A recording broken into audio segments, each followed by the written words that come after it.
Hello, everyone. This is criminal profiler Pat Brown, and I have been asked, I can't tell you how many people have asked me to do this case, and it's a case from 2013.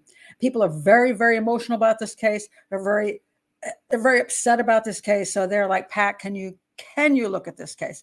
And so finally I have, and I found out just a year ago, a documentary is done, so I was able to watch a documentary on the case as well. And this is the case of Kendrick Johnson, a high school boy who ended up dead in a very strange way. So let me just give you let me welcome everybody here first to my show because we have a lot of people in the chat room, and I really appreciate the chat room. This is a Patreon only chat room. If you're interested in being in the chat room or just supporting the channel, please click the link below. And by the way, please do just subscribe to the channel. That helps. And and like the video. Okay, I want to comment on a couple of these. Just put up some of your comments before we start the show. I want to first let me read you from Wikipedia just a little teeny paragraph so you have a clue what I'm talking about. On January 11th, 2013, the body of Kendrick Johnson was discovered inside a vertical rolled up mat in the gymnasium of his high school in Valdosta, Georgia, where he was a student.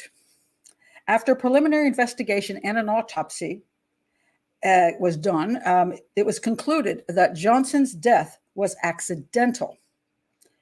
His family, they just said it's accidental. He climbed up on top of these. They were actually standing up. I'll show you I'll go through the whole case, but it was basically a mat that was rolled up and standing up, and he was head down into it like this. Well, if this were his head, his feet would be like this.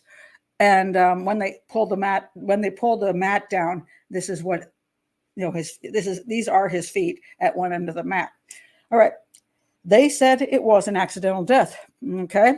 From asphyxiation, from being in the position that he was in, which was face down in this tube, that it was positional asphyxiation. That was the end of it. They say that's what they ruled it. So what happened was his family had a private pathologist conduct a second autopsy, which concluded that he died from blunt force trauma, and that would be to the right side of his neck. All right. So on October 31st, 2013, the U.S. Attorney for the Middle District of Georgia announced that his office would open a formal review into Johnson's death. And then in 2016, just 3 years later, the Department of Justice announced that it would not be filing any criminal charges related to Johnson's death. Okay. So the local police and then a few other organizations claimed that this was an accidental death. All right.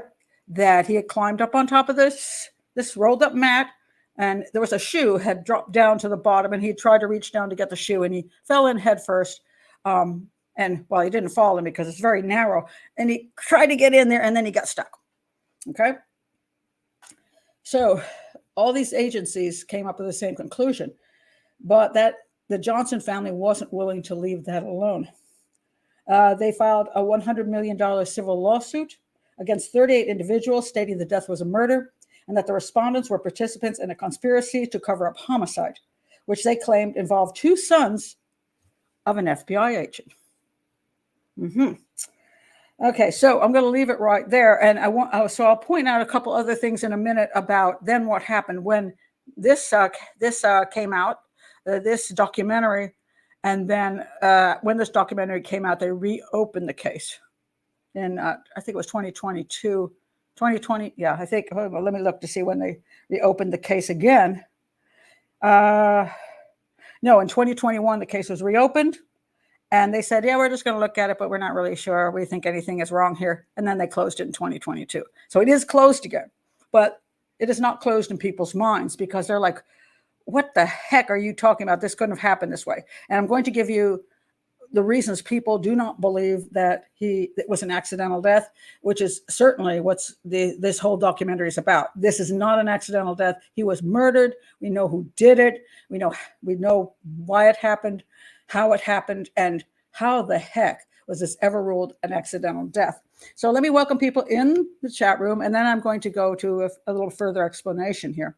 All right. So I want to say hello to Lisa, who has found, you can go and find this, Finding Kendrick Johnson. I paid for it on Amazon. It costs like $1.99 to see the documentary. You can also do that through YouTube. I will just simply say that Lisa found a free version, which I will not give the link to because it's probably stolen. But I'm going to mention it. All right. VLW says this. I remember hearing about this case when it first happened. Glad it's been reopened for further investigation. Well, it was VLW, but now it's closed. All right. So also want to say that, let's see, who came in here next to say, so that was Lisa N. Molly has said, the documentary is very helpful in understanding such a tragic case. All right. And Shauna says, what a sad story. Such a promising young man, and his beautiful mama breaks my heart. Didn't realize the case was reopened. Yeah, but closed. So we're there again with closed. Shauna says, I'll show you this footage. It's not, I'll show you a still of the footage, but the footage of him walking into the gym. In other words, what one site called his last walk, as he walked into the gym, and that's where he died. The footage of him walking into the gym has stuck in my mind all these years. And this is, I say, it's been a huge, it's been big in the media, so it has been around for years. But just 1 year ago, when they did this documentary, just kind of blew it open, as far as how, for people getting a whole documentary on the case, which had never been done before. So it says, Lisa says it's reopened, though. I thought the second investigation had been closed. Yeah, okay, it has. It has been closed, so now it is closed again. And let's see, Texas Redhead is here, Carrie is here. Let's see,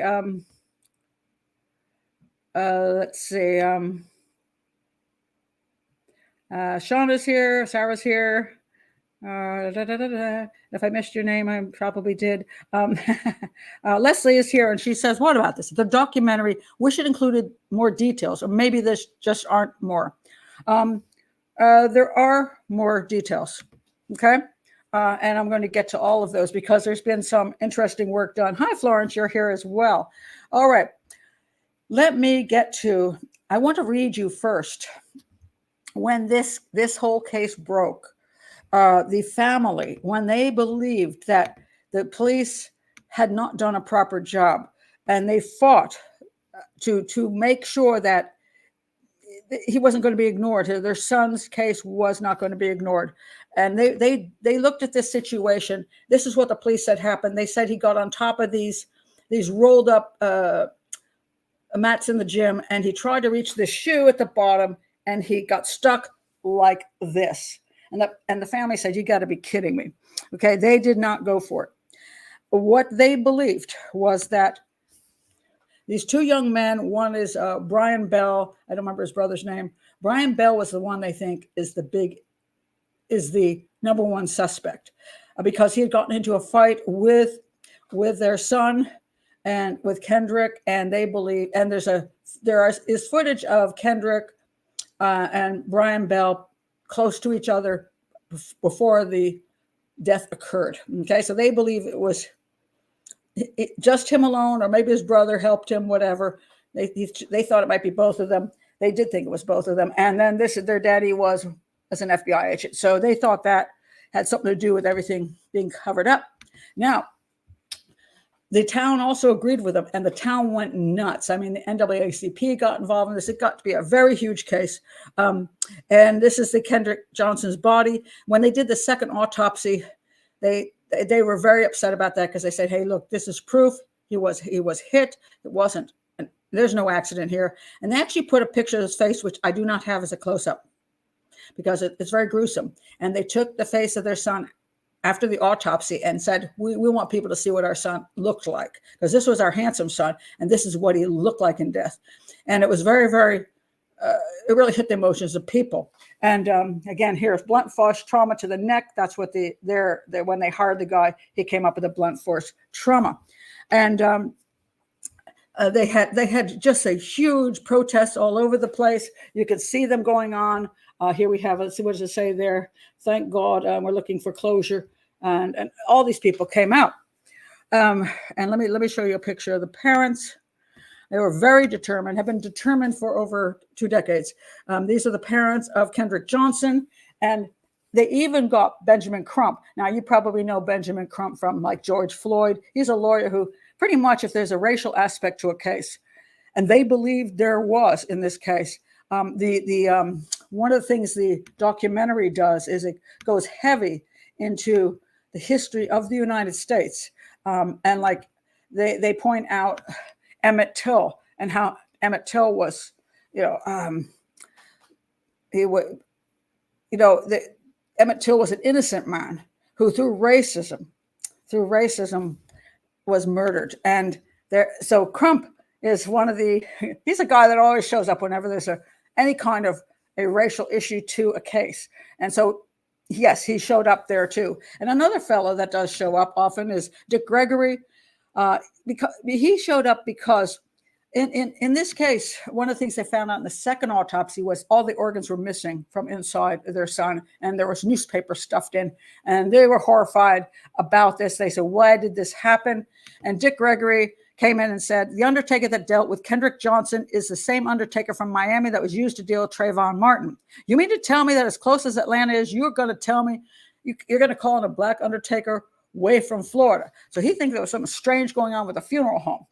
And so, yeah, the parents did not believe what was being said, that their son died of asphyxiation. And then when this came out, it got into the press, heavily into the press.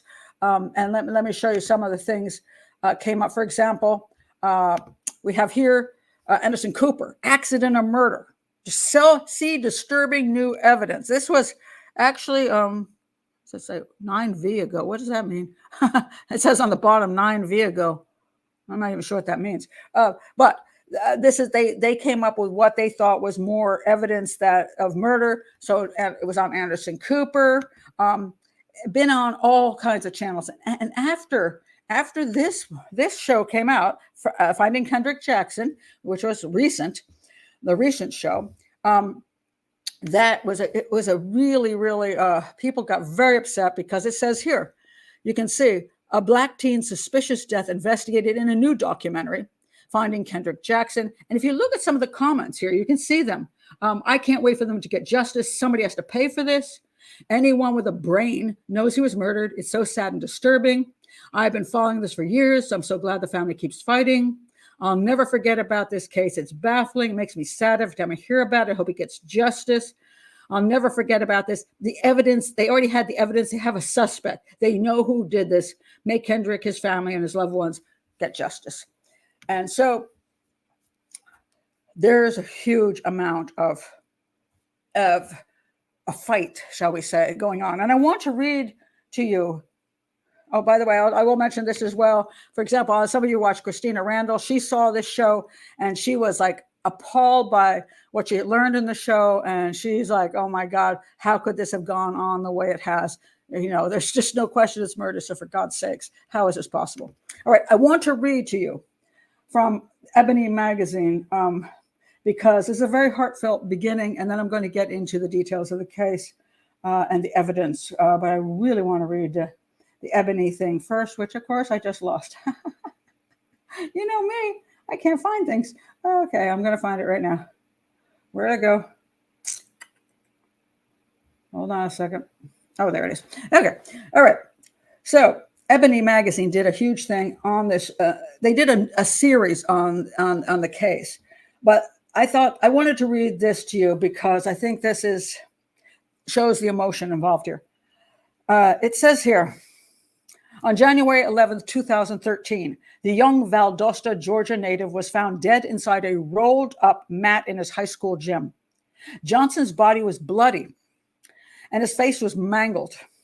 Local officials claimed he had died in a, air quotes, freak accident after getting stuck in the gym mat while trying to get his shoe.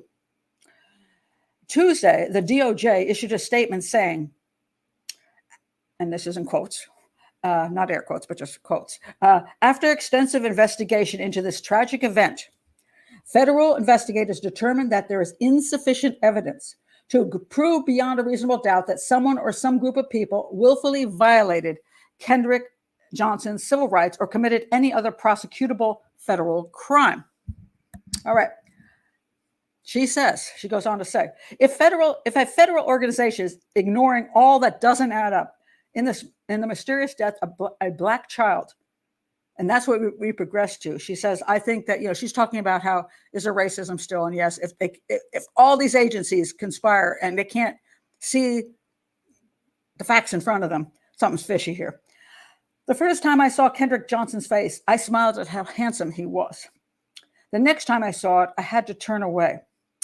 An autopsy picture of this once beautiful child's monstrously distorted face was juxtaposed with a harrowing similar picture of 13-year-old Emmett Till. Remember, I just mentioned Emmett Till and talking about, and this is in the documentary. So this continues to be something that they want to point out, that is this the reason that things didn't get handled properly? So she says, well, I saw his disfigured face. It matched the 13-year-old Emmett Till's disfigured face from his 1955 autopsy. After more than 60 years, Black are still being denied humanity and death that they are stripped of in life. And let's see, she is enraged by the careless investigation that so quickly concluded that Kendrick had died from positional asphyxiation. I was consumed by questions, wondering how this young, healthy boy, a 3-sport athlete, was trapped so easily in this mat that he supposedly died. I wanted to know how the sneaker officials claim he was trying to retrieve from the mat got stuck in there in the first place. There was blood on the nearby wall in the gym. And yes, there was. Let me show that to you. Yeah, there it is. That they insisted wasn't Kendrick's.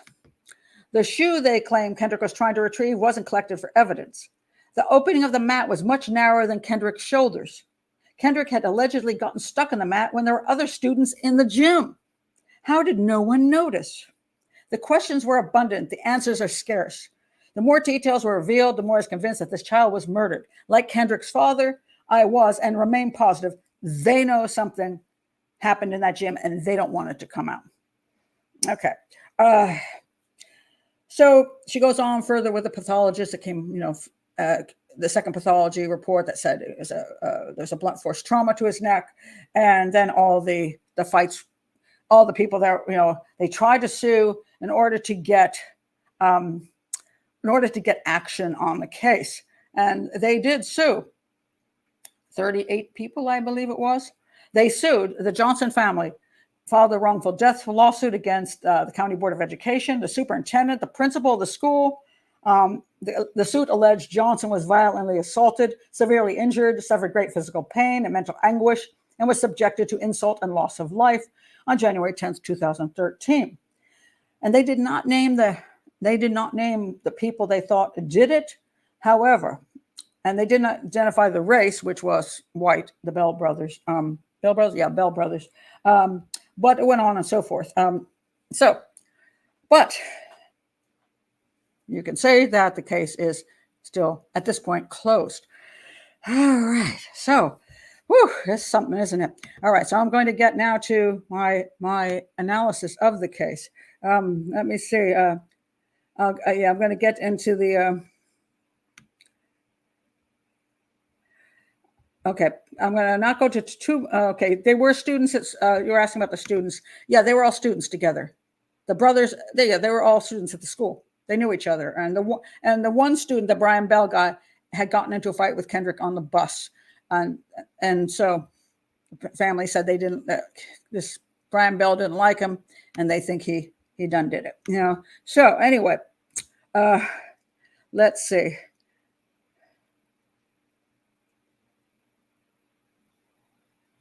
Okay, so I'm going to wait on some of these comments, but I want to go now to, I want to say a couple more things about where I got. Okay, I did watch a documentary. I read the police reports and all of this. And before I go on to my analysis and tell you how long it took me to do this analysis, I want to point out two more websites. All right. I want to point out Crime Weekly. Crime Weekly. I think they did an astoundingly good job. And you know me, I don't ever recommend anything unless I'm highly, highly impressed. I'm highly impressed. Crime Weekly is Stephanie Harlow, and it's Derek Lavoisier. I can't pronounce his name. Sorry, Derek. And there's a lot of chance. I always say this every single time. Just because I agree, I think this show they did was fabulous, doesn't mean I agree on everything they do, nor do they have to agree with everything I do. And I'm not usually fond of, I want to make sure that they're going to go into the details. And they went into 8 hours. 8 hours. My God. 8 hours. I'm not kidding you. 8 hours of details. There are 4 shows on this case. And they go through everything from boom, boom, boom, boom. Did I listen to all 8 hours? No, I don't have the type of time. But I did listen to portions of it. And I was very, very impressed. They spent a lot of time.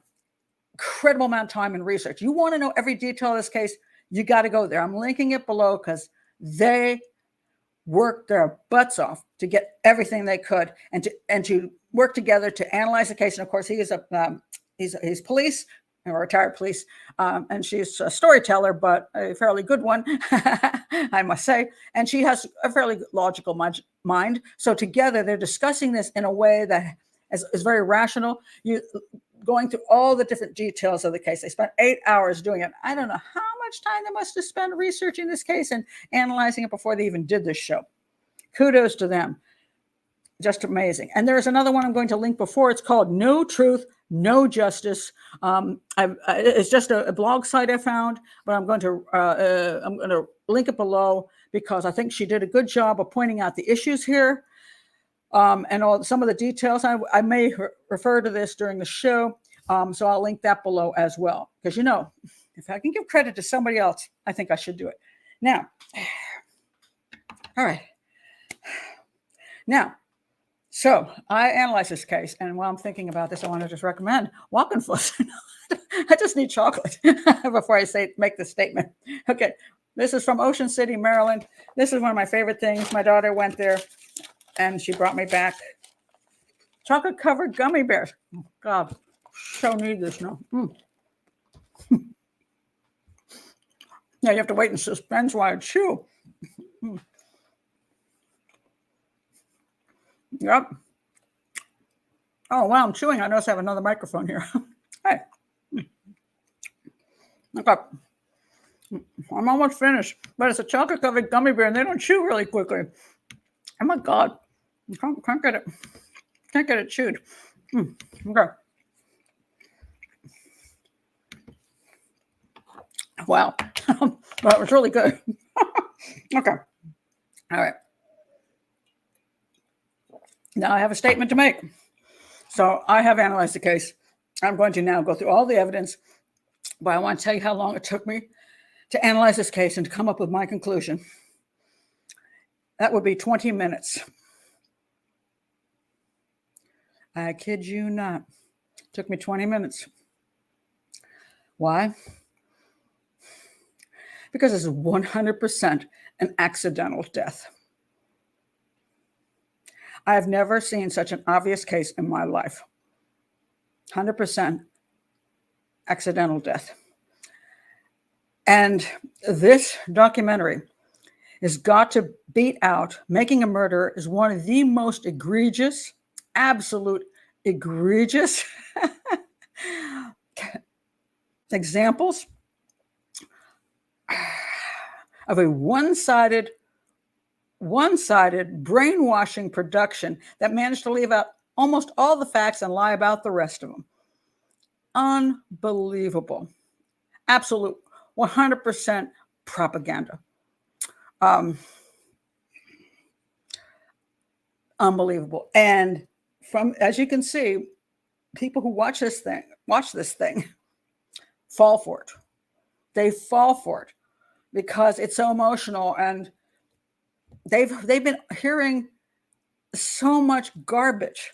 And this is I know me, I'm very upset with the media many times because they don't care about the truth. They care about agenda. And this is one of these cases that has two agendas in it. One is, I've told you this many times before, when you have a family who loses a loved one, especially a child, through an accidental death or suicide, they have a hard time accepting it.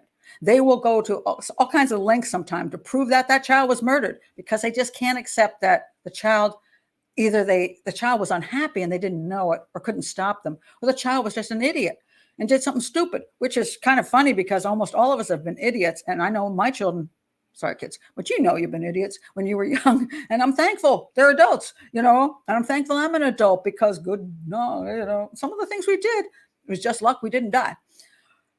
But they can't accept it. And so they go and push and push and push. Now, here's an interesting thing. If the family is, shall we say, white, okay, their argument is usually police incompetence or corruption, because they can't throw anything racial out. It's police incompetence or corruption. If the victim is Black, hey, you can get Benjamin Crump. You're gonna play the cards you got. So in this particular case, they had an extra card to play. They played incompetence, corruption, and racism, all three of them. And for the media, that is a field day. They don't care about the truth. And when you look to see Anderson Cooper running right ahead with this story, why is he doing that? Because it's a great story. Now, I don't remember ever talking this. I have been on Anderson's show many times. I don't remember talking about this case. But if I had come, but what probably would have happened was I would have had a pre-interview. And I'm not sure during that pre-interview when I said, I think it's what the police say, it's an accidental death, whether they would have found a reason for me not to show up and be on that show. I don't know whether I would have been invited on or not, because agendas are agendas when you want to push a particular thing. Now, this then after the documentary came out, now see, this is MSNBC. All right, so you have Joy Reid on here. New film contradicts official finding that Kendrick Johnson's death was an accident, and they're like, and they're not going to be, fair about it, shall we say, even-handed. And we have the executive producer here. I got to put my glasses on. Oh, Jennifer Lewis. She does the voiceover and the whole thing, and she is executive producer, and she is adamant in this show. But there's no question Kendrick Johnson was murdered. Joy Reid doesn't even bother to ask her any intelligent questions. So, it's like, duh, must be true. So the media is complicit. They don't care, all right, about the truth. Now, you remember the thing on Ebony that I just read you? They got sued. And they had to pay out $500,000 for saying that series I just told you about. $500,000. Let me tell you about the other legal actions and how they ended up. The Johnson family filed lawsuit after lawsuit after lawsuit, and they all failed.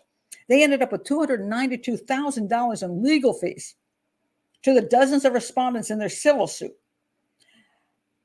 And they had to write, testimony shows that they had no evidence to support their claims that the brothers, that's the Bell brothers that I showed you, killed Johnson, or that any other defendants engaged in a conspiracy to conceal the cause or manner of Johnson's death. And now I want to go back and just say, just again, to give kudos, 100% kudos to Stephanie Harlow and Derek here. Why? Because I have absolutely seen nothing anywhere that goes into the details of the crime and tells the truth. And and knocks down the lies. These two actually did it.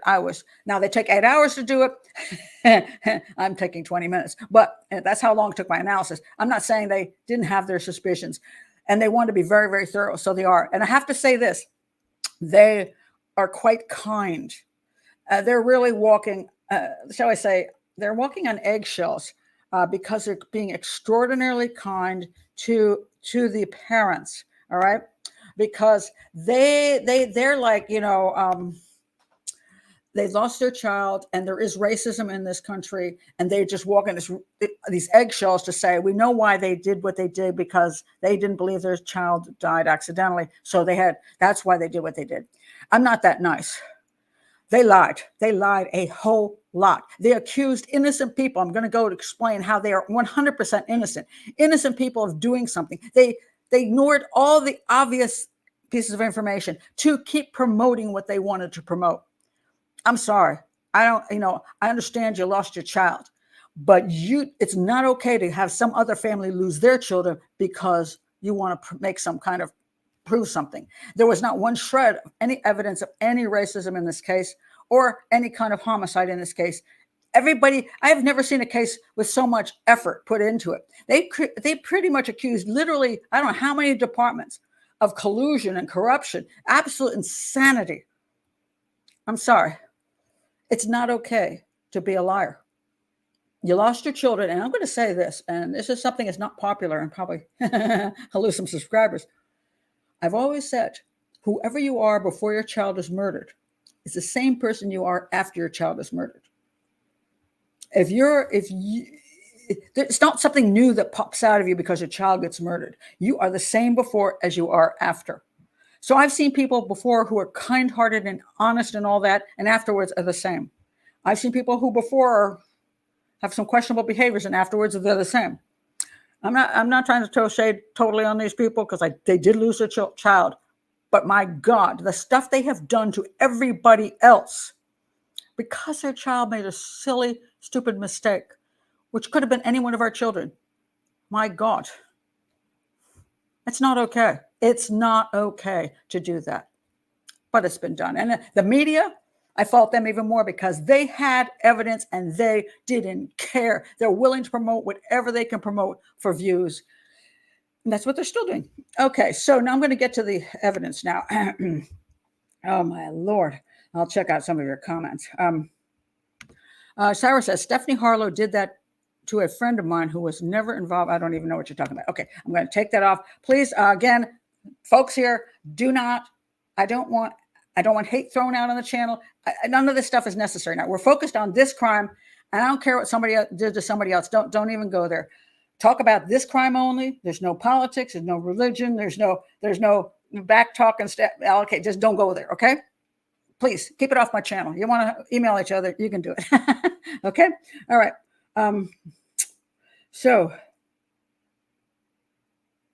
VLW says, I didn't see anything in the boy accused of this, the Brian guy, Brian Bell, when he made his denial. Granted, I'm light on body language, but verbally it seems straightforward. Okay, now, Linda says, wow, I didn't expect to hear that, Pat. Always so sad regardless of the outcome. I'm pretty sure you didn't think that. So now I'm going to go through the crime.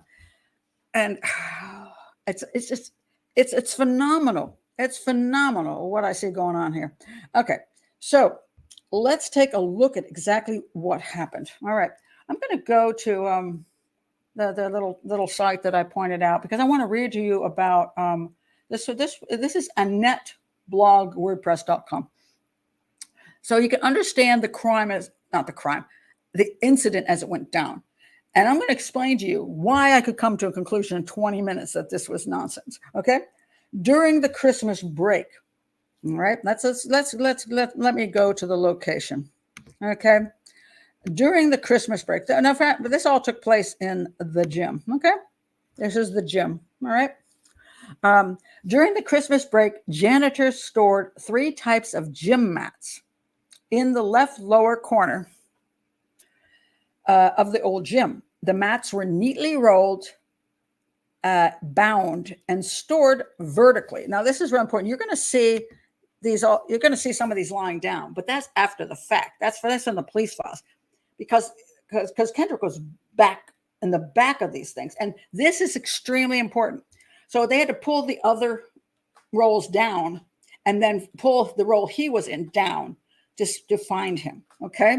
This is very important. As a matter of fact, let me show you a nice picture of this. Okay. So the major picture you always see is after one of the rolls has been pulled down, especially the one he was in. And this is also the one you often see. It doesn't give you a real clear picture of what we're actually looking at. But let me show you what we're actually looking at. All right. The police have a very, very fine, let me find it here. Okay, here we go. All right. This is an artist drawing, but this is the way the rolls were stacked. You see how many there are over here, okay? This is the mat in which Kendrick was found. You see it's behind a whole bunch of mats. At least 3 mats are in front of him. So in order for anybody to get him out of there, they had to pull this mat, pull that mat, pull this mat, pull, and then could finally pull that mat out. Okay, so he was way back here. And this is going to play an important part in, was he murdered? Okay. Now, the police also state that this is how he got there. There is actually, if you look here, let me see if I can find the picture. Okay, maybe it's here. Nope, it's not there. Hold on a second. I have a good picture of it. Let me just go here first. Okay, so there are some bleachers here. I do have some pictures of the bleachers. So he was able to walk up the bleachers, and then he walked across here, and that's where he could go down into this thing and try to get that shoe. Now, let me read what they said here. So at the back against the wall were 4 blue cheerleading mats. In front of those 12 yellow wrestling mats and 5 red gym mats that students used to take jump shots with. All right, here's then they have a shot of the mats. Students returned to school on January 9th from a Christmas break. And that's why so many of these were there in the corner. On January 11th, 2013, at approximately 10:30 a.m., students playing on top of the gym mats. Now, mind you, students played on top of the gym mats. They were up on the gym mats. So some people think that, oh my God, why would he even go up on the gym mats? They went on the gym mats. They like doing that. They were up there and they ended up looking there, and they saw some, when they were walking across, they saw these socked feet sticking up. All right. So then they brought the police in. They entered the old gym about 3 minutes after it was reported. Kendrick's mom was in the school administrative office, and she heard about that a body had been found in the gym. All right. In an attempt to get Kendrick out of the mat, the coach climbed on top of the mats and tried to lift him out. So he's getting up here, and he's like trying to pull him out. He's a heavy boy, so he's strong young man. He couldn't, and he asked another student to help him move the mats away so they could lower the one Kendrick was in. So again, somebody had to pull all those mats away so they could get to him. Once he lowered the one Kendrick was in, Kendrick in a basketball shoe tumbled out near the wall. The student and coach knew immediately it was too late to help Kendrick. The look of him and the smell of him, they knew, told them they were too late. In other words, he had disappeared during the school day, about 11, there's a controversy over the time, between 11:09, 11:30, somewhere in there. He didn't make it to his next class, which was, he was supposed to do some weightlifting. Never got there. He supposedly came in to get some shoes so he could do the weightlifting. And that's why he was in the gym. He never got to the class, and then he was never seen the rest of the day. And then he never came home. And that's when the parents wondered what happened. And he was found the next day. All right. The look of him. Okay. The coach then ordered everyone out of the gym. Kendrick is in the blue cheerleading mat on the side. So that's the one I've showed you that pretty much kind of the famous picture that is always shown with him, when it's already down. So then the officers arrive and they do their examinations. All right. Now, let's go to a little more about some issues. One of the things the parents say is that there's a shoe down at let me go to this one first. Let me go back to the issue of how did he get into this thing? Okay, let me show you the standing up picture. Okay. The claim is, you see the top there. It's only so much across, apparently smaller than his shoulders. So it's impossible for him to get in there. Okay, it's not impossible. So what happens is when he's up here, and let's look at the other picture. Oh, wait a minute, sorry, that's not the other picture I wanted to show. Where'd it go? Oh, no, it's over here. Sorry, it's on the same picture. Okay, he is trying to reach down. When you reach down, it's like this.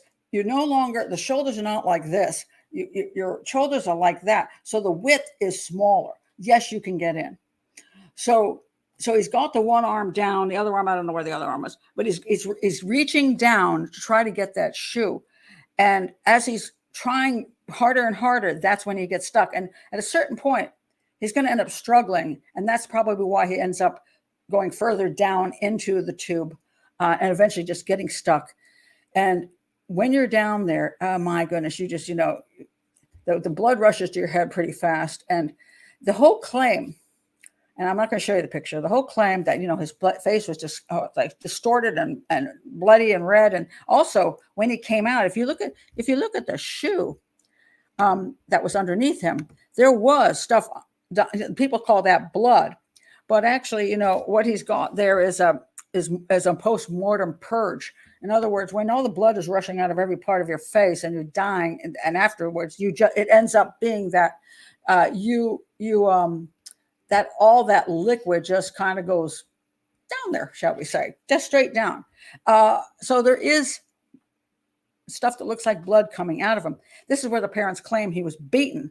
And of course, there's no sign. There actually, now I'll get to the whole thing on the right side of the neck, what supposedly what killed him, according to the parents. But there's no evidence that he was beaten. There's not like skull fractures or a broken arm or any of this stuff. There's no sign he was beaten. There was just this one, what is called blunt force trauma on the side of his neck. And I'm going to explain how that happened. But right away, they're saying because he was beaten, all this blood is there. It's not blood, it's purge. It's it's coming from when you're asphyxiate, everything just goes south, especially when you're upside down. So there's lividity too. The lividity, that's where the blood goes down with gravity. And so he was a messy looking fellow when they pulled him out of there. And so it was very unpleasant looking. But when they did the autopsy, they came up with nothing that said that he had been harmed in any way. He died of positional asphyxia. So this is not blood. Now, some people will say, well, why the heck did he even go for? Why is there even a shoe there? And the family goes crazy about the shoe issue. Apparently, what happened is there's these lockers that if you don't pay for them or something, you can't use them. So a lot of the kids actually stored their shoes in these. They threw their shoes down these mats. And he actually shared shoes with somebody else. It's like, yeah, here, some gym shoes. And normally, under normal circumstances, when there weren't so many, remember how many were against the wall? Okay. Normally, let me show you again the police photo here, the depiction, shall we say. Normally, there's not that many of these on the wall. So you just have maybe one against the wall. And they would chuck them down there, okay? And then they would just rock the thing and pull the shoe out from underneath. You see how that works? That's what they did. And all the kids, well, not all the kids, many kids said this is what they did. So there is confirmation that kids put their shoes down these things. They just chucked them down and then later on just pulled it out and you just get the shoe from underneath. The problem is if they put all these things up, the shoe was back here and not out here. So now you couldn't just pull it. So Kendrick gets up on top. And he actually has some of his, I think he has a folder and something else that was laying on top of these things, like right up here. So clearly he went like this. He went up the bleachers, got onto this, went over here, to get the shoe. Was it the smartest thing to do? No, but he's a kid. Did he think he could reach it? Probably. Because people say, well, he was a tall guy, but he wasn't six. What's the height of this again? Okay. So we have 6 feet and he's 5'10", I believe. And they're like, well, he had to go all the way down in there. No. You have this long arm. I'm pretty sure he thought if he could reach down there with his long arm, that takes up half the space right here. Like over here, that should be his whole arm. So he only has to lean this far in and put his arm down. Things go wrong. People do things that just, oh, you didn't realize that's how it was going to go. So he gets stuck in there. All right. Now, here is, okay, let me go to the suspects. I'm going to come back to the main clue to why I absolutely know 100%. This is exactly what happened. All right. There is a claim by the family about the two guys. All right. And they came up. Oh my God. Did they come up with proof? Oh my God. Proof that one of these guys, Brian Bell, whichever one, I can't remember which one of these guys he is. Brian Bell killed their kid. They came up. They had examined all of these. You see, they have all these cameras in the school.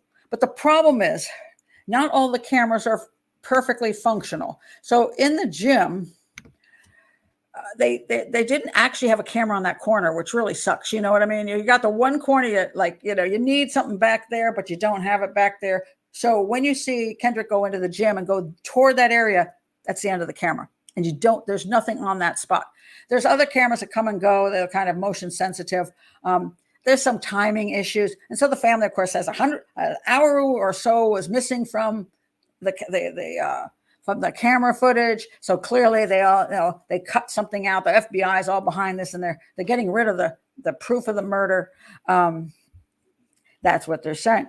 All right. So let's go back to our two guys. So the claim is that the two guys, sorry, I just lost my two guys. Where'd they go? Two guys come back. Okay. They're claiming that the Bell brothers together, or one of the Bell brothers, killed Kendrick. So, and they actually name them. They're not saying, I wonder if they did it or could it be possible? No, they're like saying they did it, which is why Ebony got sued, because they said that too. All right, so let's show this. They found this. This is the big, huge secret thing. This is the new evidence MSNBC says came out. All right, or was that okay? So anyway, all right. So over on the left side of your screen, you will see Kendrick. In the middle, you'll see Brian Bell. All right, this is their big proof. You see? Oh my God, Brian Bell is going after Kendrick. He's going after Kendrick. Yes, he is. No, he's not. Look at the picture again. This was taken about 3 hours before Kendrick entered the gym. This is a hallway in the school. Do you know how many people? Do you see those feet behind the Bell guy and some more feet behind the Bell guy? This is you see those white shoes over on the other side of Kendrick that they have blocked out?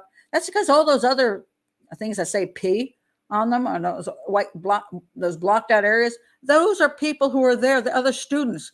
They're not even, Kendrick and Brian Bell are not even looking at each other. I don't even know, I can't remember which one it is now.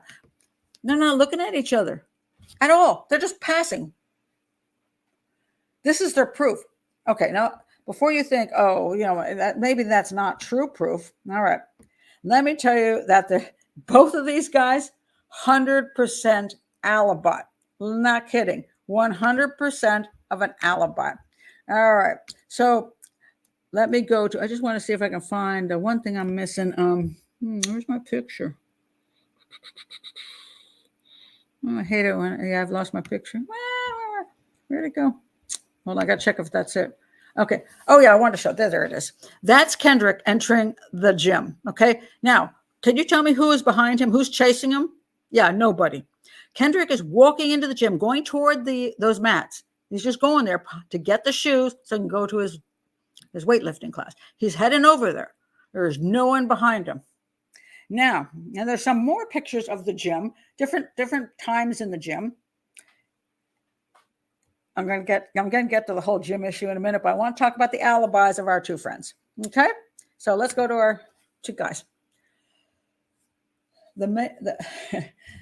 One of them, the brother, I believe, of the Bell brothers, the brother was actually he had actually left the school. He had gone on a wrestling trip. There's evidence he was with every other student. They had already left the school. There's There's witnesses. There's things written down about him leaving the school. He left the school. He's not there. Now, Brian Bell, the one that is supposedly following Kendrick, at the time Kendrick dies in the gym, Brian Bell is in a classroom. He's got an alibi. He's 100% at his class. Neither one of these guys could have done it. Absolutely couldn't have done it. And in the documentary, they keep acting like these two guys are guilty. That's how they ended up when they tried to, that's where the lawsuit came against Ebony. That's where they end up losing all that money in their attempt, the parents' attempt to sue everybody. And I personally think whoever, these two guys and everybody else should sue the living crap out of that documentary, because that was lie after lie after lie after lie in that documentary, leaving out all the evidence. And they're still pounding that Kendrick was murdered by these two guys. It's absolutely ludicrous. So let's go back to Kendrick going into the gym. All right, here's Kendrick going into the gym. Here is something the family says, which I just find absolutely astounding. And this is, to me, why it took me 20 minutes. 20 minutes to figure out. Maybe I'm exaggerating. It might have been 10.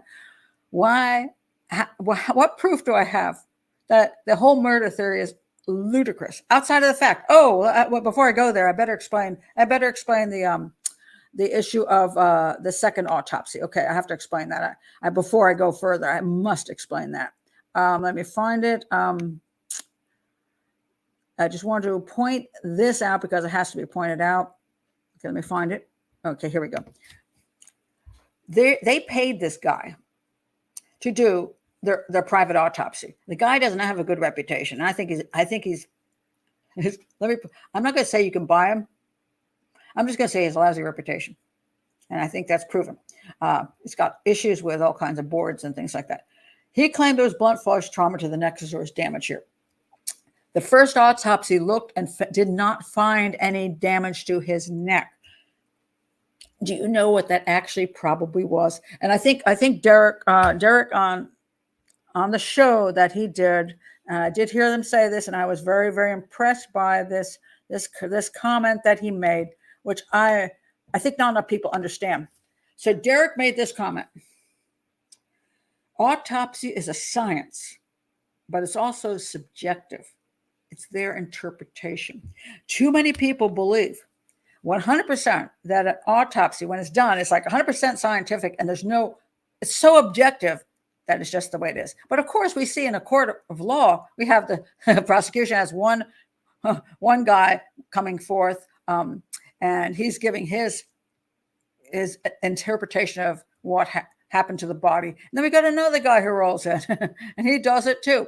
So it's like two medical examiners saying different things. Well, we have that in this case.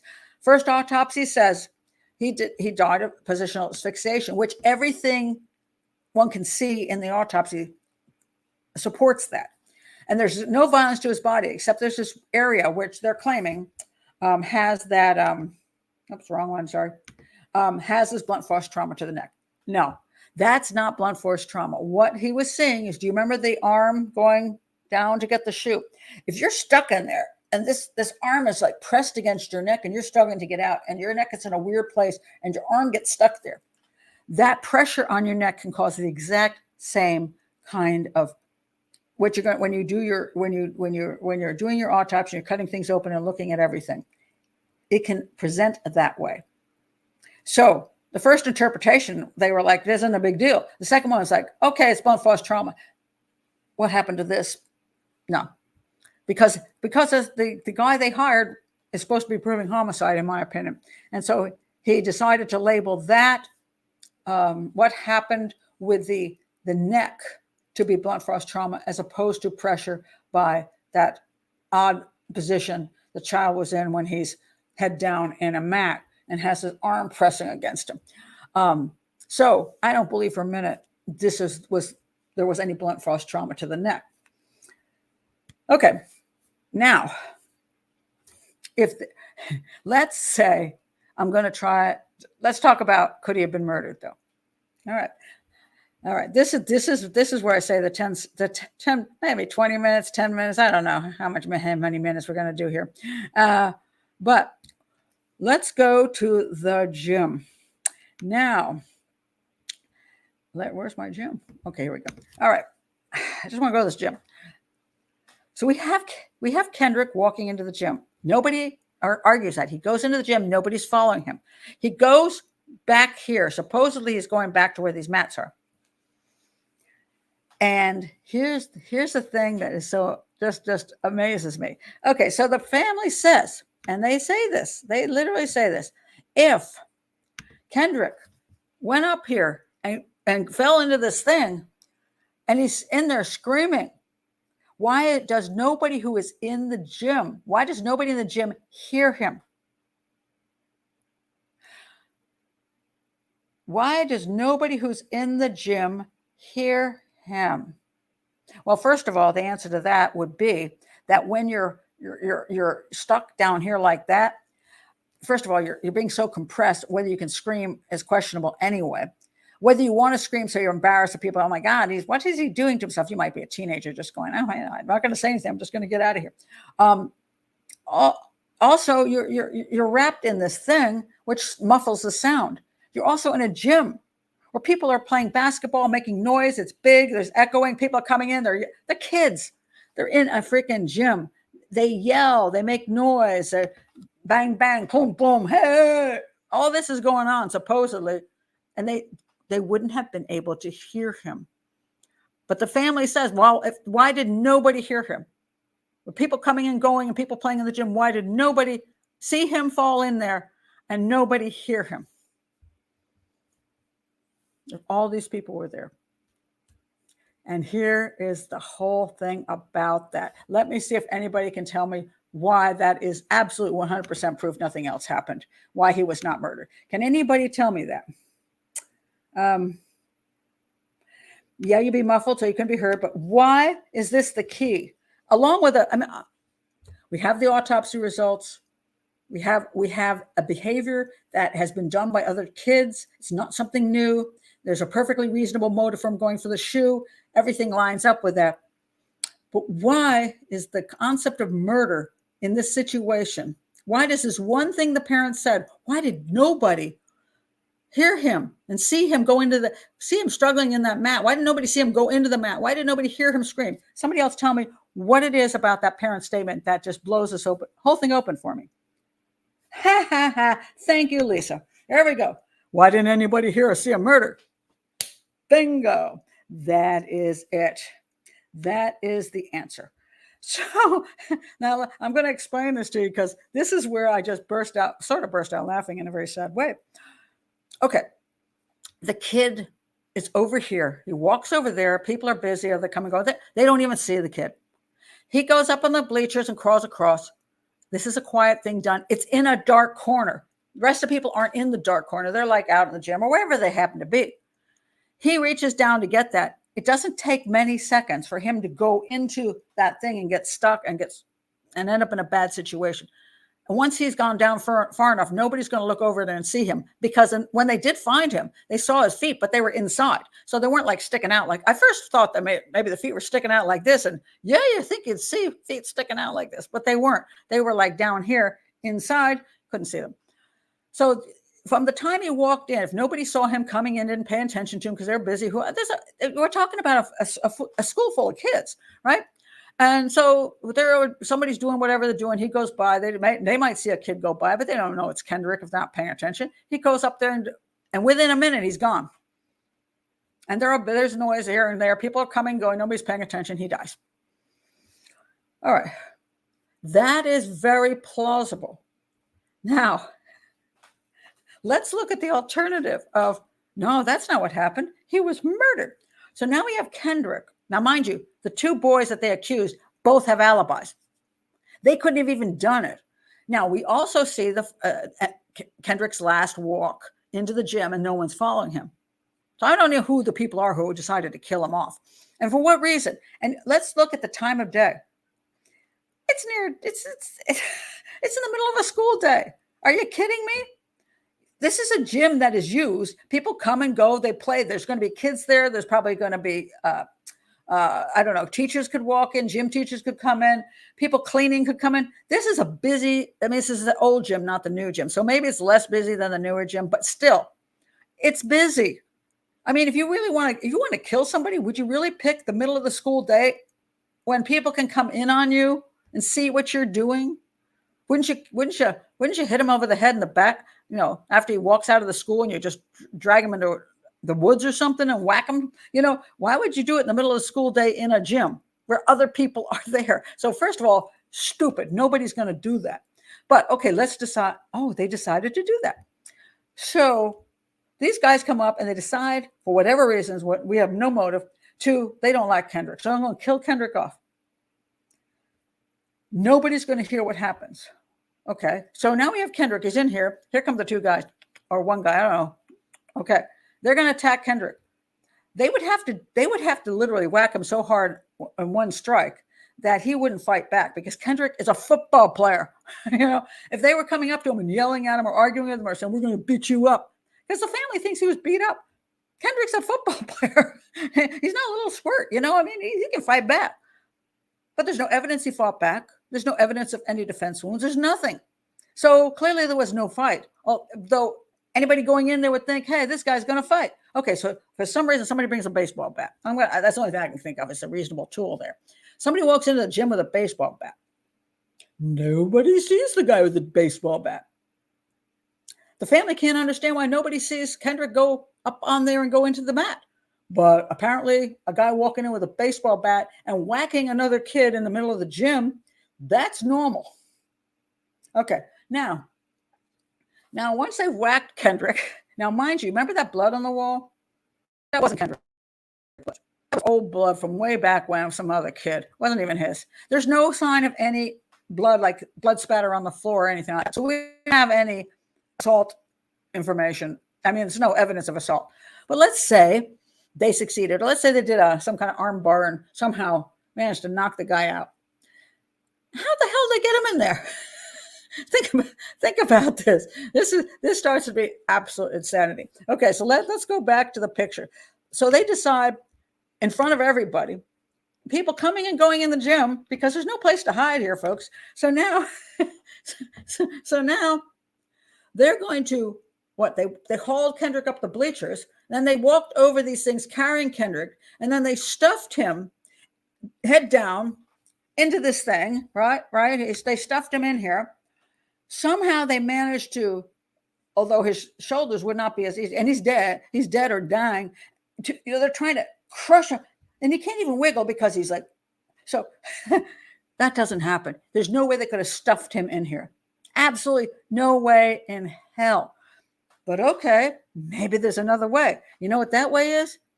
It's called, let me find it. It's called rolling him up in one of these things. So here he ends up here. So what you do is you get the two guys, get him, and they place him on one of these mats. Now, mind you, that would mean the mat had to already be open on the floor, and nobody noticed that. You see, none of the students said, "Oh, I saw an open mat." Nobody also saw first Kendrick being attacked by two guys or one guy, and then nobody saw. Let's face it, it would have to be two guys in this case. So two guys attack Kendrick. Nobody sees it. Nobody hears it. Kendrick doesn't fight back. Then nobody sees, because, there's no mat lying on the floor. So, all those standing up mats, they would have to get one of the standing up mats. They have to open up the binder that's around it, and they have to unroll the mat in the middle of the floor where the basketball kids are playing basketball and coming and going. So now they rolled out the mat. Then they take Kendrick and they put his body on the mat. Mind you, they put one arm out. Instead of putting his arms by his side or like this, they put one arm out because they're so clever. They're going to roll him up in the mat and pretend he was getting a shoe because, they're high school students and they're like brilliant criminals. So they put him in this mat and then they roll him up in front of all these people.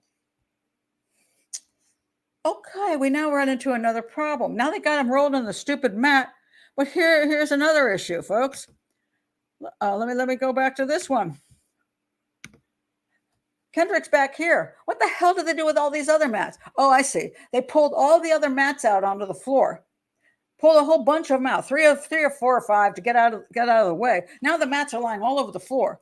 Then after they rolled up Kendrick, and they also have to tie the thing around the thing, then they managed to push Kendrick over to this spot and somehow push him up to the wall. Oh, they have to remember to put the shoe in there underneath him or something. They got to put the shoe there too. So he looks like he's going for a shoe. And then they got to take all the rolls that they put down on the floor, and they got to push all the rolls back to make sure Kendrick is against the wall where nobody will find him for a while.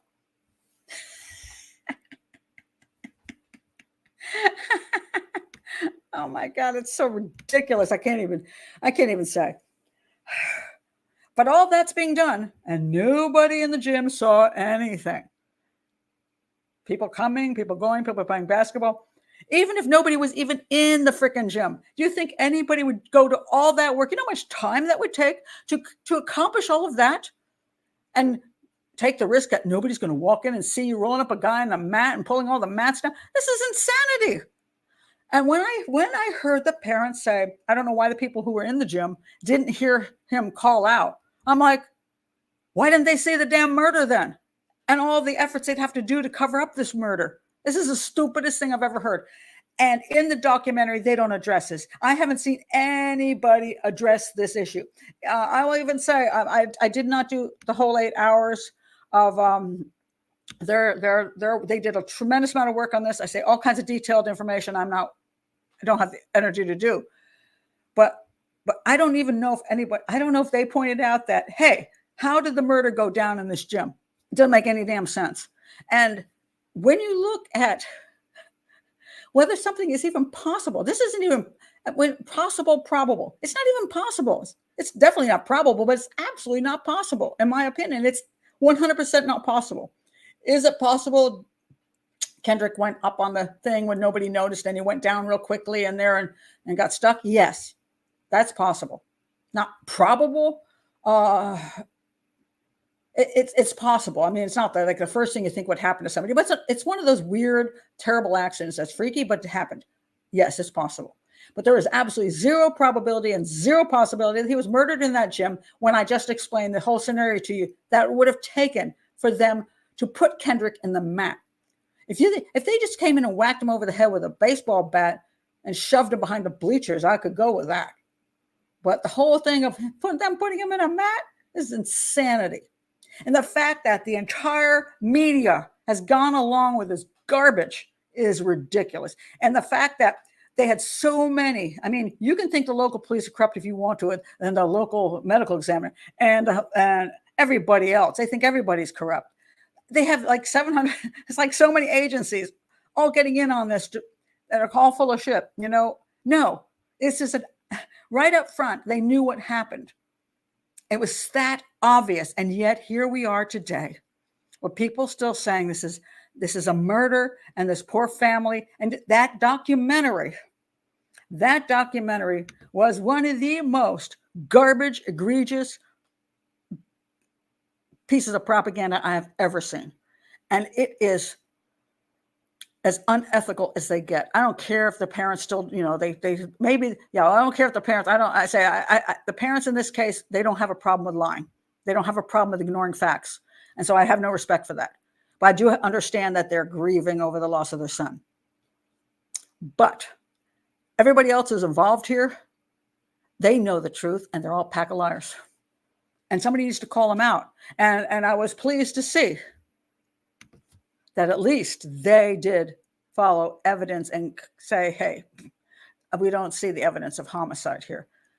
Okay, they at least went there. And I have to respect that because, it's not a good place to be because people don't like you when you say that in this case.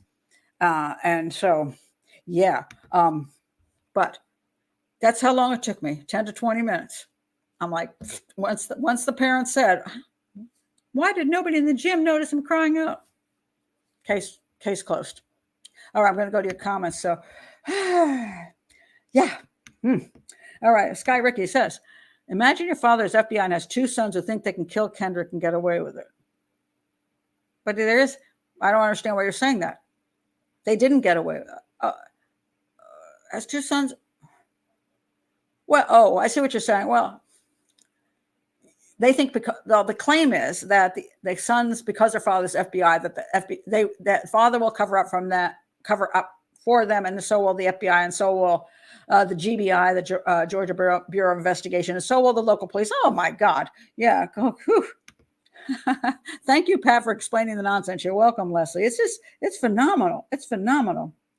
VLW says, I'm so glad you just said that about the documentary, because documentaries are powerful. They're powerful tools to influence. And, I said, I don't do this. It's not a political channel. And I'm not going to say there's not issues in our country, that racial issues that aren't something to be addressed. But when you address them with lies, it's not acceptable. It's just not. It's absolutely not. I just, liars are liars, and it's not okay. Let's see. Let's see what else we have here. Okay. I agree 100% with you, Pat. Great analysis. Thank you. It's the funny thing about this was how simple this is. Now you guys say you could argue. You could argue the cause of death. You know what I mean? You can try to argue that with the autopsy and all that. You could argue the motive. Would he really go for the shoe? Blah, blah, blah. But it's so simple when you look at, could anybody achieve a murder in that location at that time and in that way? And the answer is absolutely 100% no. You can almost ignore everything else. You shouldn't. And you have to explain it, which is what was done in the 8 hours of the work that Harlow did. But, oh, Lord. Vera says, thank you. Explained it very well. Makes sense. Unfortunately, it's a very sad situation. It is a sad situation. Anybody who loses a child is a sad situation. But it gets even sadder when you lie to the community falls for it. Then the media runs with it. And it became this colossal lie. That's all I can say. It's a colossal lie. Oh my God. This is true. Kids said it was a common place to put their shoes in the mat so they didn't have to pay for a locker. And I mean, we all go, why would they do that? Why didn't they have locker? Okay. But the majority of the time they just tilted the damn mat and the shoe. They just pulled the shoe out from under. It wasn't a big deal. And there are people who've said, other kids have said, they've actually played inside mats. And so they shouldn't do that, but they've done it. And in this case, it was just a miscalculation on the part of Kendrick. He's a kid. And even an adult. I mean, we have adults who get stuck in walls, stuck in caves, stuck in toilets. If you've seen the Japanese toilet issue, watch that case. People get stuck in weird places, and they don't foresee that they can't reach something, or that their body will get in such a position that they can't then move it out. People have died of some really strange positional asphyxiation types of situations. It's very sad. No one in the gym was paying attention to him. Right. Because this is the thing. Lynn is correct about this. Nothing big was happening. Just because some kid goes past them and behind them, maybe, or maybe at a moment where they were all busy, or maybe, I don't know, maybe nobody's in there for a second. He goes up on the bleachers and he walks across the thing and he goes, oh, there's my shoe. And he reaches down and it's all quiet and in the corner. And it can happen so quickly. I mean, it doesn't seem quickly, but if nobody's paying attention, nobody's paying attention. Like kids, a lot of times don't give a crap what other kids are doing, so they're not like watching for them to do that. And the reason they wouldn't be noticing is because he wasn't screaming. There's no fight. So if there was something really going on, I'm sure everybody would turn on and say, what the hell? They're beating the shit out of that guy. But that wasn't happening. So it's just, oh my goodness. And this is another point about the kids in the gym. Maybe I just saw it here. This is Molly says, kids present in the gym would have talked. I mean, I don't think there's any. Yeah. And it's funny thing. This is another funny thing. The parents did not go there. The parents did not say the kids in the gym were in on it. And they were like these two guys, the Bell guys, they did it. They did it. It's Bell. I always forget the guy's name. Bell. The Bell brothers did it. The Bell brothers did it. It's like they weren't even there. Why didn't they say some of the other kids in the gym did it? Probably because all the other kids have witnesses and there's no way to make them guilty of anything. By the way, that supposed fight on the bus happened like a year before, and it was somebody said, this is one thing I read was, or maybe Harlow brought this. I can't remember who brought this. I read this someplace that what happened was Bell was they weren't stopping to go to the bathroom, so he used a bottle to pee, and while he was doing that, Kendrick gave him a shove, and he ended up peeing on himself, and that pissed him off. So they yelled. I mean, they had a little tussle. But then supposedly, later on, they were doing school projects together. So it wasn't like the family makes it out like they hated each other. Or not Kendrick didn't hate the Bell guy, the Brian Bell guy, but Brian Bell had it out for Kendrick. He hated Kendrick. He was always after Kendrick. He's bullying him. They just made up stuff that there was no evidence for, which is why they end up losing the suits. They end up having to pay out almost $750,000. Whew, that's a lot of money. That's a lot of money. Well, no one was in the gym. I don't know that. No, there were people in the gym. The family said that. And I could not figure out for the longest time, were there kids in the gym or weren't there kids in the gym? Did people come and go? Because there's still a short period of time. And the fact that anybody would commit a murder where somebody could walk in the door in 3 seconds is stupid anyway. I mean, you'll go look for your shoe because you're not worried about people coming and going out of that gym. But if you're going to commit a murder, that is not a good place to do it. You know what I mean? So I always thought maybe just nobody was there, but the family said there were people in the gym who didn't hear him. The family said that. So you can't have it both ways. You can't. If you're going to say there are people in the gym and why didn't they hear him, then you're going to have to say, why, if there are people in the gym, why wouldn't they hear a murder? And then see all the mats being pulled down and see the kid being rolled into a mat. So I say, this is like the stupidest thing I've ever heard. And I'm like, how did this even go as far as it did? How was this not made obvious by everybody? The simple point that nobody could have gone through the motions of that murder in the time frame and in front of people. It's ridiculous. And I personally have not seen anybody talk about that aspect of the case. I don't know if I'm the first one or somebody else did, I didn't see it. But to me, that was the thing that just popped right out. In order to commit a crime, you have to have the capability, you have to have the time, you have to have these things, opportunity and all this stuff. What opportunity would you have to commit a murder when there's people in the room? And then if you're going to commit this stupid murder, when would you have the opportunity to pull all the gym mats down and unroll one and then put him in it and roll it back up and then put him back up there and put how much time would that take? My God, was it 20 minutes? So ridiculous. I can't get over it. I'm absolutely stunned how ridiculous the whole thing is.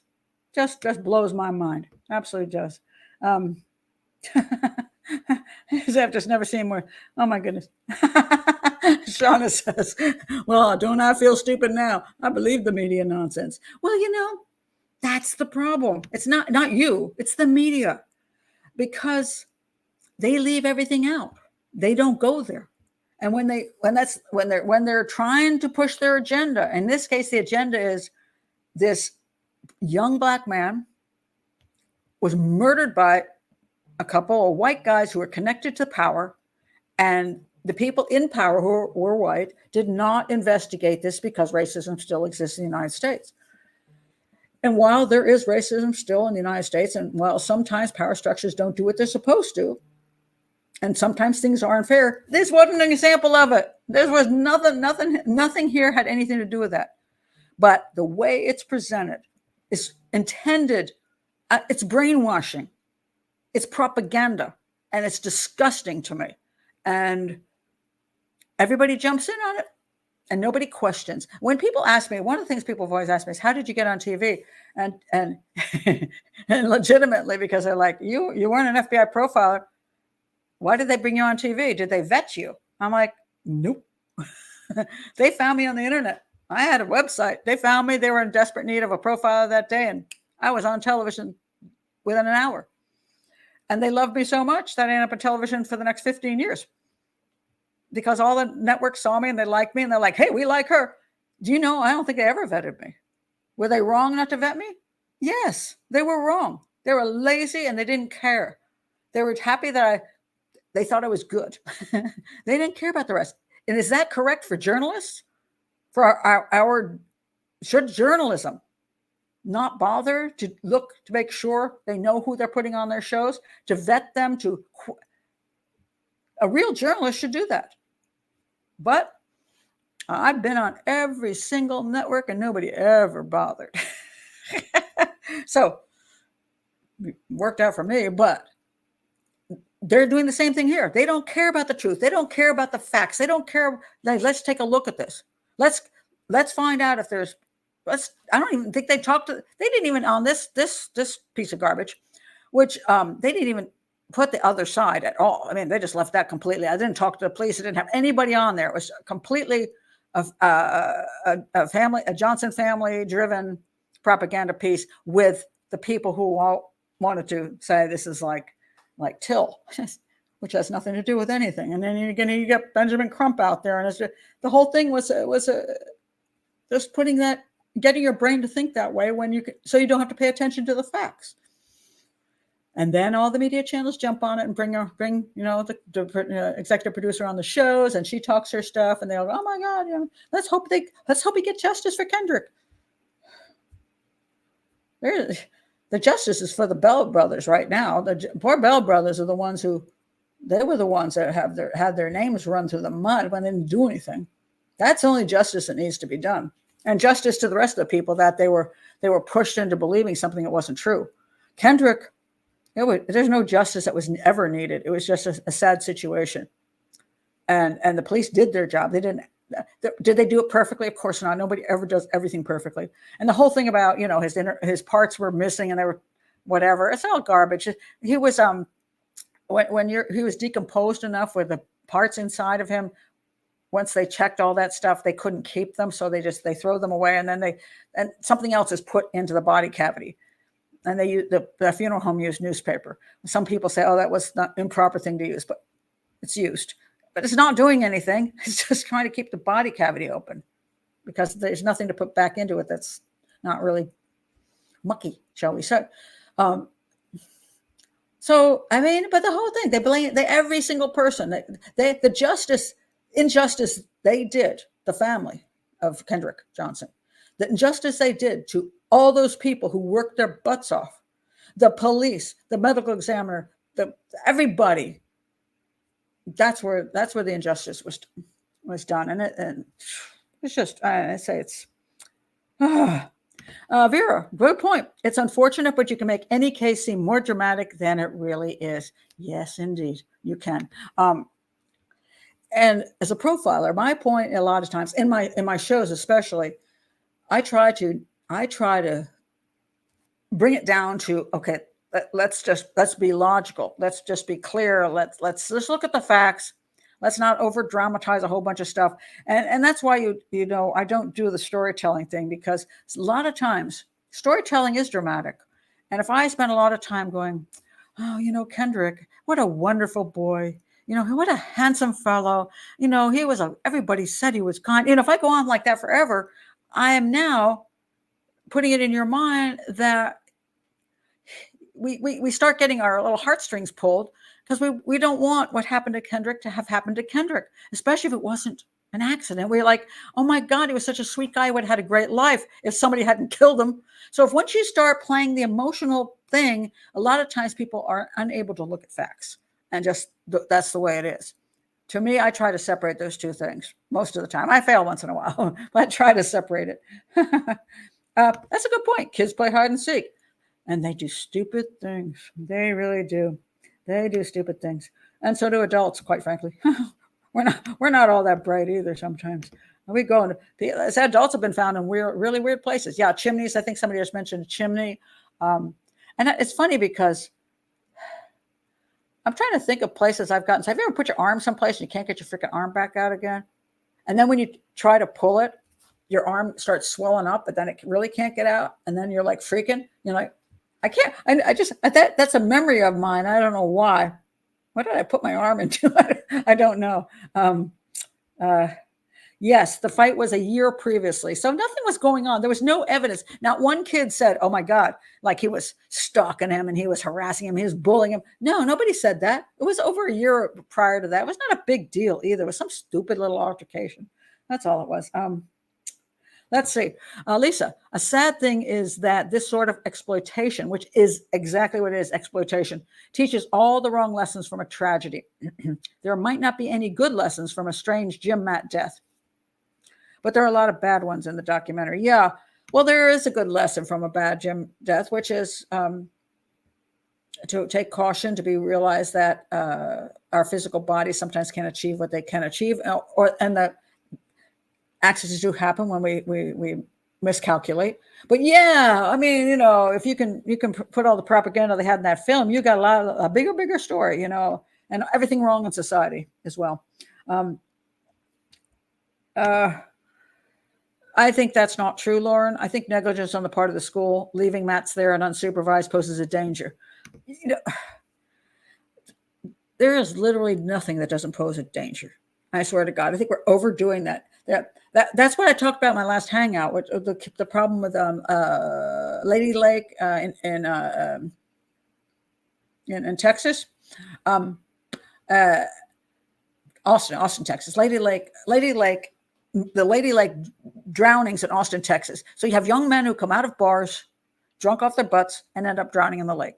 So now what they're doing, there are these dark paths that go by the lake, which, if you're in a bar, I don't know what the heck you're doing on the dark path anyway. It is, the park is closed.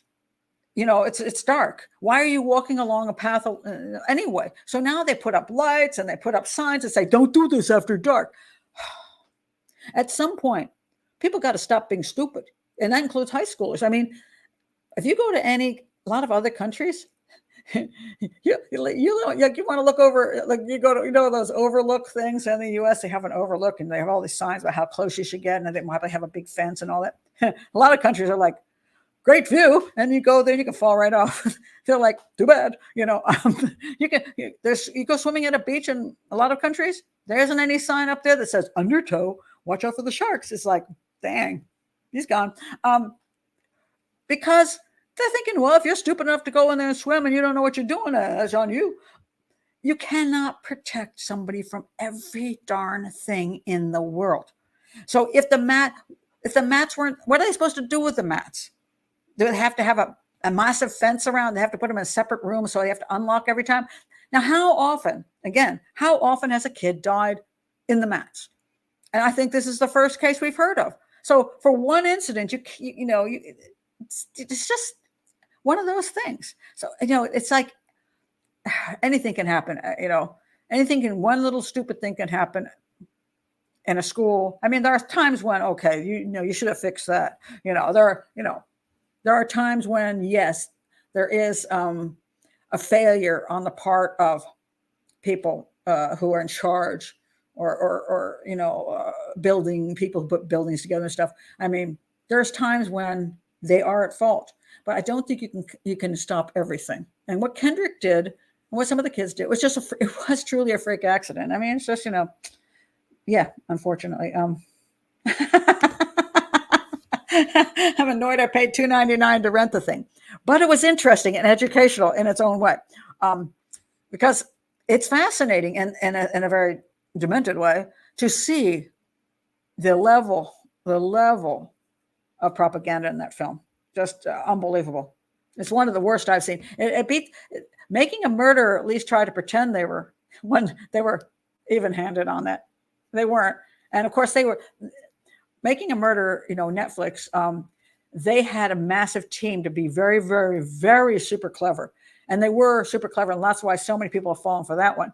But this was not such a well-known, this wasn't a great documentary production team or anything.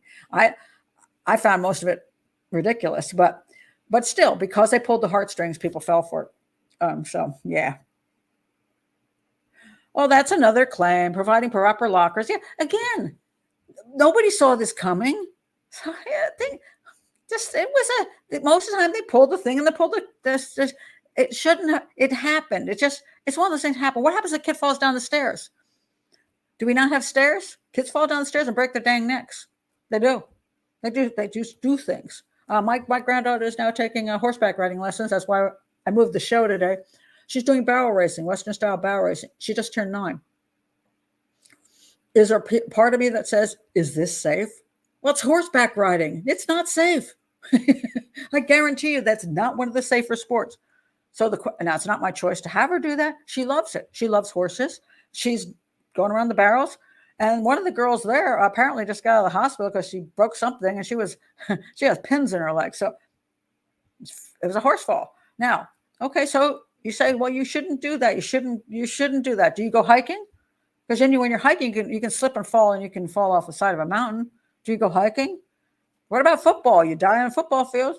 It's like you can't win. No matter what you do, something will go wrong. Unless hopefully nothing does. But it's life. It's life. We got to have a life.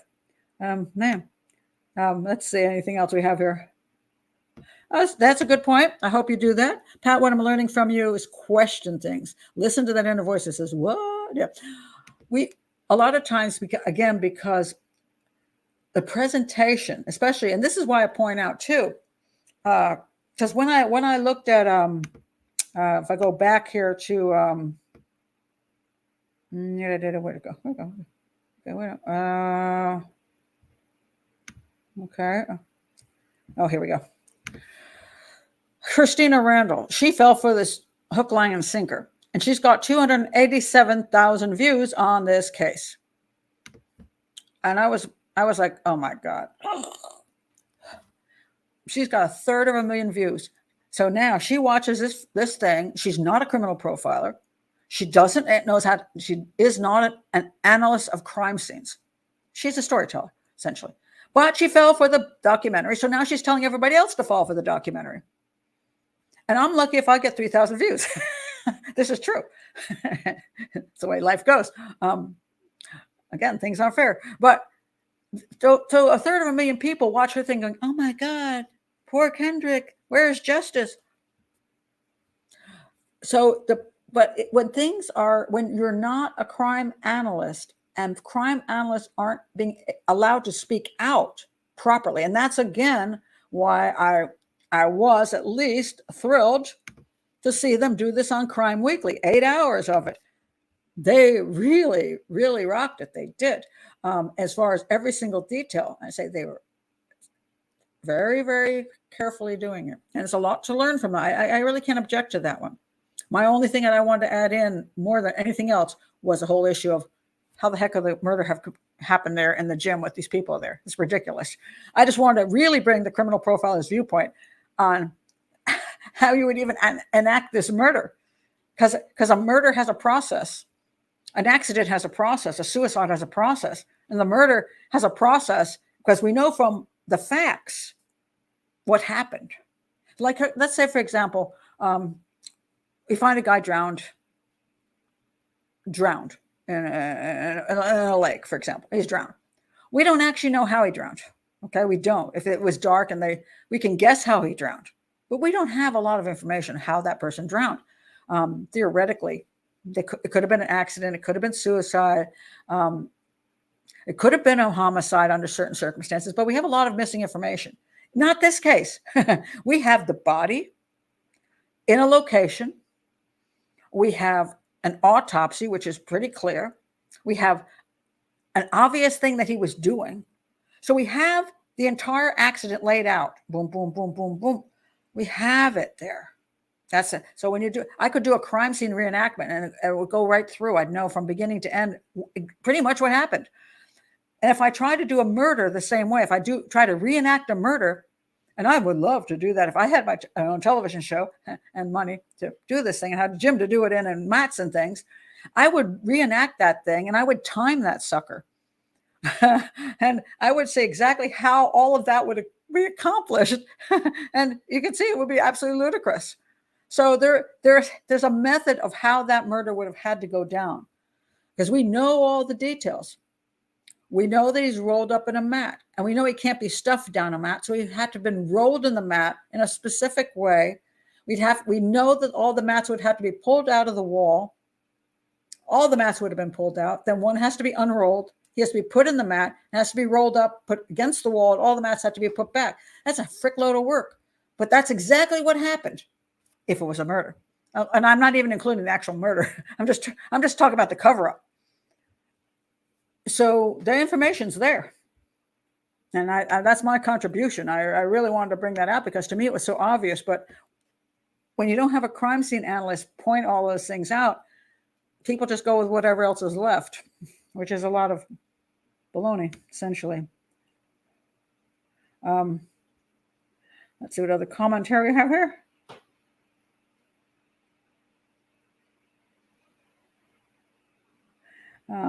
Some of it's just amusing stuff. And some of it's sad stuff. People had some unfortunate accidents in their lives. Yes, on Crime Week, they explained his facial swelling and the blood due to the positioning of his body. They did a tremendous job with all of that. That's why I say if you want to hear every detail, they're so thorough. And they do explain that, when you're down and liver goes, toward the bottom of you, especially even before you die. Liver is what happens positionally. That when you lay in a certain place for a long time, the gravity takes the blood south. But on top of this, just being in there, just alive and everything just, yeah. So that's why he was so bloated and the blood came out. It was very when they found him, it wasn't an attractive thing. And the autopsy wasn't an attractive picture, which is why the parents used it. And again, it made me kind of sick. The parents used the face of their dead son to get people to believe that he had been brutally murdered. And that, again, that was just a complete lie. It was really sad. About the missing camera footage. There were cameras there. Some cameras are on timers. They're motion censored, so there's not anything that happens at that particular point in time. There were some time issues with what time was on these things. Not all cameras are perfect. You know what I'm saying? They're just not. And it doesn't really freaking matter. I mean, the kid went in the gym. There were people there. We don't even need it. There unfortunately wasn't a video of him becoming dead, shall we say. There wasn't a video of that. It wasn't a video of that corner. And that's unfortunate. But it doesn't really matter. But they really pushed that as, the FBI was like split, editing the tape so we wouldn't know. It's just, there's just so much nonsense. And again, they will explain that better in that other show. So, because my point is to show what's, to me, obvious and not, get into 1,000 details because I'm never good at that. It shows how it looks. He could have been beat up just by the, I don't understand that. There's no evidence that he shows how it looks like it could have been. Yeah. Okay. The positioning. Yeah, you're correct. The positioning made his face look fat and red and blood, the blood going this way because he was upside down, and it made it look scary and awful. So people thought, oh my God, he's been beat up. But any good medical examiner can explain that to the parents, and they probably did. They chose not to accept it. But again, I don't mind that they chose not to accept it because I see this happen all the time with parents of children, accidental deaths or suicides. They refuse to accept it. But when you start lying about other people, and when they did this show, for example, they know those two boys have alibis, rock solid alibis, and they're still basically saying that they did it. Now, early on, let's say they didn't have alibis. Let's say that Kendrick goes in the gym and nobody came into that gym for 30 minutes. And the brothers were seen around the corner. And you could say, and I have said when I've done shows, I might say, because it's 30 minutes that nobody was around and these guys were in the area and they're unalibied, they could be good suspects. Let's say there were evidence of him being actually beaten. I could say they would be good suspects. I'm not saying they did it. I could say under those circumstances, I could see you could look at them as persons of interest or suspects. In this case, they weren't available to kill Kendrick. First of all, Kendrick wasn't murdered. Second of all, the people they say murdered him have solid alibis. So it's just outrageous. It's absolutely outrageous. Okay, I want to address this. This is an interesting point. Hard to know if the parents were taken advantage of by others wanting to push agendas and make money, or if they were going for the money grab by suing. I think they were co-conspirators. That's what I think. The parents are very aggressive. And then they hooked up with the people in town, NAACP, and I say people like Trump, who I have zero respect for, because he's like a mad dog. He'll go after any meat he can get a hold of. He doesn't care about facts either. Good to have on your side if you want him on your side, but they I'm sure it was a mutual. Everybody was gaining something out of this incredible the protests and the accusation of racism, the lawsuits, all this stuff. Everybody got something out of it. Don't forget, some people do things because their heart, they think it's true. If they think it's true and their hearts are in it, that's understandable. And as long as they're not buying the lies or pretending or hearing the truth and then ignoring the truth. And one of the things that's pointed out in this documentary is because Valdosta has had problems 100 years ago and perhaps more recently with issues of racism, unfair treatment, that this can be lingering and I think that and this is one of the things that was heavily stated over and over again by Stephanie and Derek, because they were treading very carefully on the racial issue, because nobody's, so they're like, we can see where the parents are coming from. It's a history of, racism down there. And yeah, it's not that like it doesn't exist, but it didn't exist here. And yet, again, I don't want to get into politics and all that kind of stuff. It's just, it didn't exist here. And the family and other people knew it didn't exist. And yet it was being made to be the reason for this crime was a racial kind of a hate crime of some sort, which none of it made any sense. I say the whole sad thing is I always point this out. Sometimes crimes like that do occur. If you're going to go for a racial component or a corruption component or whatever, do it for a crime that's true for, they're out there, but don't take something that's not so and try to make it so. To me, that's unethical. That's absolutely unethical, and it's immoral. So, let's see. Loretta says, as always, your analysis makes sense. So sorry for this kid. Me too. It seems the family is disingenuous as well. And I understand they're going through trauma. They've gone through trauma with loss of their son, but I'll point it out again. Your pain should not allow you to cause other people that kind of pain. If you're worried, if you think people are, you can't lie. That's all. I'm all about that. Just don't. If you're lying or you're ignoring the truth and you're ignoring the facts, you're being unfair, and it's not okay. It's just definitely not okay. Well, yes and no. Poor parents, they were a victim of what they wanted to believe, right or wrong. That's not necessarily true. They know the truth about the facts, and they are lying about them. I'm sorry, I'm going to say that. They are. They want this case to be a homicide, and they're willing to purposely point to two other innocent boys and ruin their lives to get what they want. I'm sorry, I'm not okay with that. I don't care how much pain you're in. I don't how sad you are. That's not okay. I can't say that enough. It's not okay. Too wrong. There's not even a wrong here, and they're making a wrong and trying to say, "Oh, that makes it right." It's not. It's not okay to destroy somebody else's life because your son's life was destroyed. When nobody even destroyed your son's life, it was just a horrible accident. I'm sorry. I have sympathy for them in the beginning, but when they've carried this on for over a decade, suing everybody, saying all kinds of things that aren't true.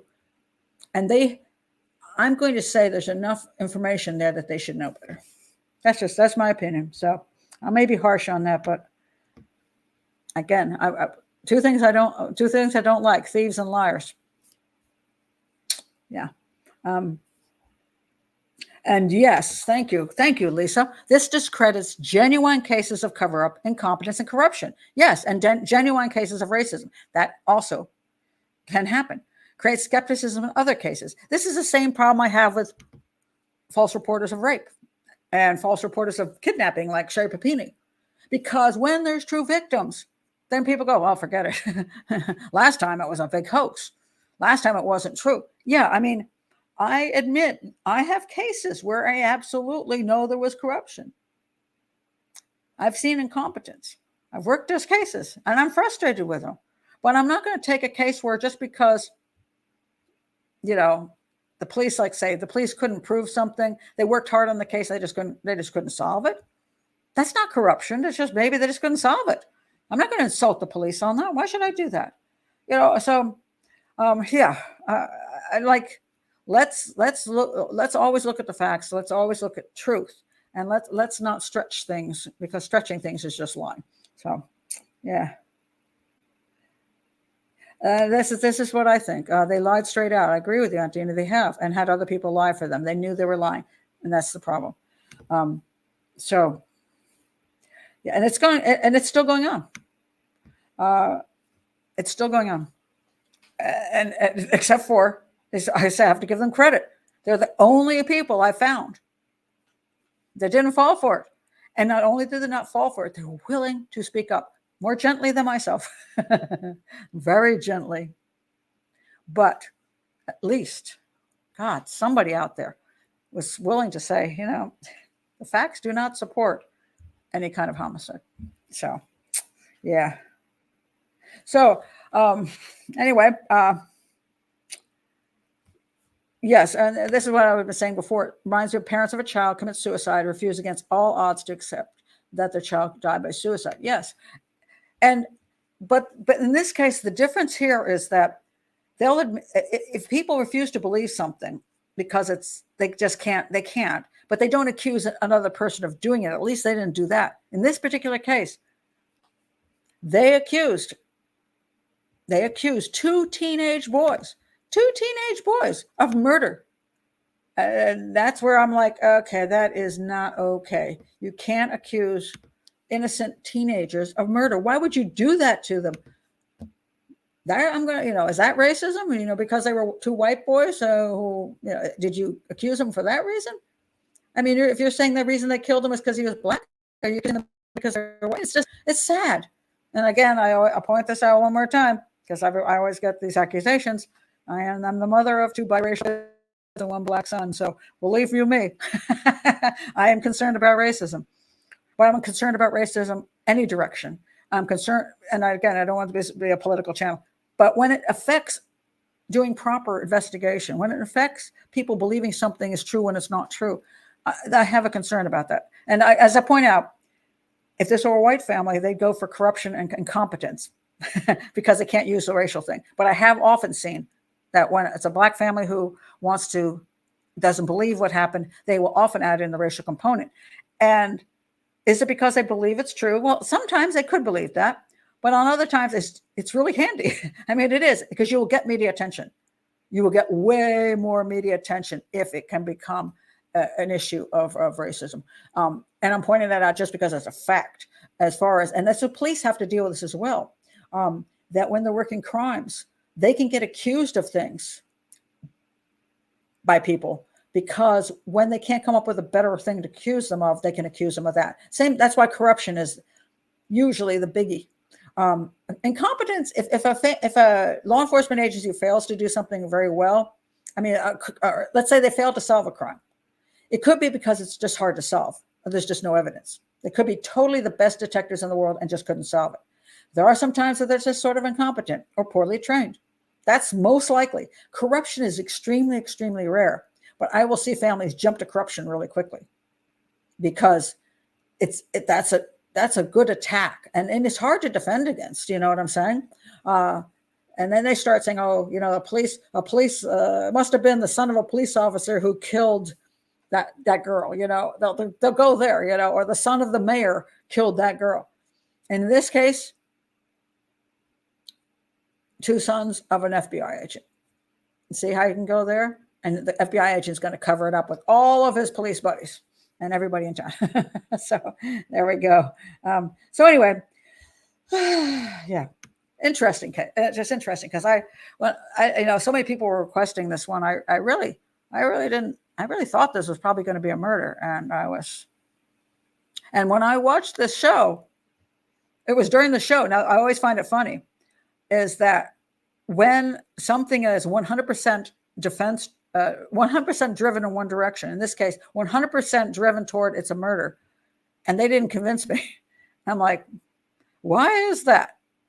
And the key was, why didn't the parents saying, why didn't anybody hear him in the gym? Why didn't they help him? And that was the big key. And of course, then all the other information, supports all of that. But yeah, fascinating. But it doesn't need to be reopened. It doesn't need more investigating. The case was solved over a decade ago. It's just the family and the media won't let it alone. So, and now, of course, the internet won't let it alone either, because that's what people on the internet do. So, yeah, but I will put the links below for the two. The website I think is great, and for the YouTube show, the only YouTube show that did the right thing. So I'll put those links below because I want to give credit to them for standing up for the truth. And I appreciate that terribly much. So anyway, thank you for being here. And I'll see you probably if folks who are here in the chat room and you want to be a patron, please do link below. And you can come to all the hangouts. There's 4 hangouts a month and there's 4 live shows a month. And you can be in the chat room. And I like you being there because I do like a little discussion and questions and comments. And I like not just talking to a camera because it gets boring. So, and please do like and subscribe to the channel. It does help me stay afloat. And I'll see you next time.